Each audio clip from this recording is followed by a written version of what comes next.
Barrie, when you're on. Just your thoughts and reflections on the game overall. We knew it was a tough game. They're a talented team, and people talk about talent. It's not just what you do with the ball. I think it's everything that encompasses your reactions, how you deal with it when you don't have the ball, your structure, your willingness to work into areas when you don't have the ball to try and make it really difficult for us to play through. And that was what Liverpool were today. And early on in the game we had 2 or 3 really good moments where obviously always chance, and another was at Lovelace where you received back to goal and never quite managed to get the swivel and get the turn and get the shot. But I think there's potentially maybe a pull in there at the same time. But then you lose a goal from, I think it was a set play, the first one, and again the second reaction was one to come off the post. So 2 goals that we lose are probably a little bit frustrating, because it's not necessarily the ones that they've managed to cut us open to punish us. When they have done that, they've found Conor Allen and Jacob Pazika's in good form to try and be really good in those defensive moments as well. So tough game, but we're not surprised.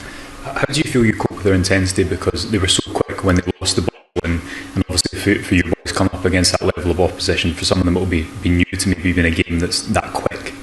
Well, listen, we're not surprised. We've seen them. We knew that was going to be the case. I think it's something that's ingrained through the club. That's how they react when they turn the ball over. They come after you. So we tried to prepare for it. We spoke about where we could escape to. We spoke about how we had to do that in terms of the touches we took and the passes that we took. Sometimes we did it well, sometimes we didn't, and we didn't. They were honest, and there will be moments like in the game against that level of team where they will get success, and then it's down to how you defend that last action as well, which times we did well. But we don't come up against that level of opposition. That's just a fact. Liverpool are a level, this age group where we wouldn't compete against that on a regular basis, so it's good for us. It's a big learning moment for our guys to recognise that, as I said, talent is more than just the ball. There's a lot that has to come together. We'll continue to strive to push our lads to get to the point where they can manage that but also be there. And when you're looking back now, 3 games obviously in the Youth League, got them 3 to come, how do you assess that you've got 3 points on against Napoli, good performance against Ajax, obviously a challenging game today? How do you assess the 3 games overall? Well, this was the toughest game. I think that was clear for you to see. It's not to say that the other 2 teams that we'll come up against won't raise their level of performance and make it different in the next 3 games, but it was the toughest game. Obviously Ajax was almost a 50-50. We felt the second half was much better than the first, so if we can get that level more frequently then we can compete, certainly in the last 3 games, and whatever amount of points it'll take to qualify I don't know, but we certainly want to make sure we're still competing as we get towards the latter stages. But we'll deal with Liverpool next week, and we'll try and make sure our level is improved in certain aspects, particularly in the moments where we know they'll come after us and our moments of possession, because we know that time doesn't exist. It's going to come after us, and we have to find ways to play through it much better, but be calmer and actually accept that challenge is coming. David, really interesting day, I guess, for yourself in terms of this level of opposition we're coming up against. How have the players reacted in the dressing room now to that experience of coming up against Liverpool today? There were probably 2 different moments. I think if we talk about half time, they were quite emotional because they were frustrated.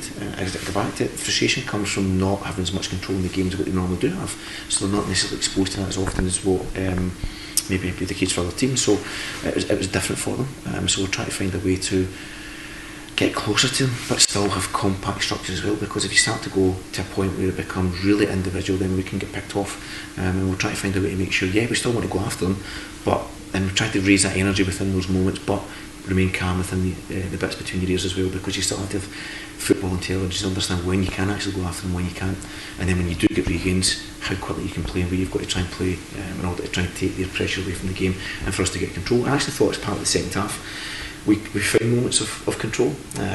Obviously we're pleased that Connor's got the goal at the end as well, because it's nice for him to come on the pitch at the end, and actually it's a big part of his game is in the final third. But we also realise you don't get a lot of opportunities, and if you don't take the ones that you do get, then naturally it can come back to hurt you. So, but at the end of the game, it was calm, because at that point we have to learn. There's no point in us at this point becoming emotional, and the boys didn't get in there and try and go and put a performance that was to try and get lose 4-1. They've lost the game 4-1. We have to look at not the goals, but actually how to be better in the moments of the game. So it's conversational. It was trying to understand that we talk about talent word again. Where people think talent is just shooting the ball. It's not, and it can't just be that, and we have to try and get the boys to understand that the level that they played at doesn't come from just the game. That's what they are, it's what they're doing. Our guys will do that and look as if they're that in certain games, but we have to be that more consistently, irrespective of opposition. That's got to be a level you've got to be at, and I think Liverpool played that way today. You made a change at half time, bringing on Bailey Rice for Mackenzie Strachan. Was thinking behind that, just to try and add a bit of freshness into the kind of midfield area, to try and regain a bit of control where possible in that area. And how do you think Bailey did for that 45? Listen, there's different reasons why you make substitutions. We just felt it was right at that point. Bailey has got he's a certain type of player. We feel he's got a range of passing that he can help us escape from moments of pressure. His bit is, and he's starting to improve in this, is where he just does it quickly, because again you don't get time to think. So it was a good game for him to challenge himself in that environment. I thought generally did quite well. He's just turned 16 today, so he's young. He is young, so he'll benefit an awful lot from that experience of playing that 45 minutes. And moving forward now, he's one that can be considered for B team fixtures now that he's turned 16 as well. So going forward, we'll probably find he may get more opportunities within our group going into the whole league season as much as anything else.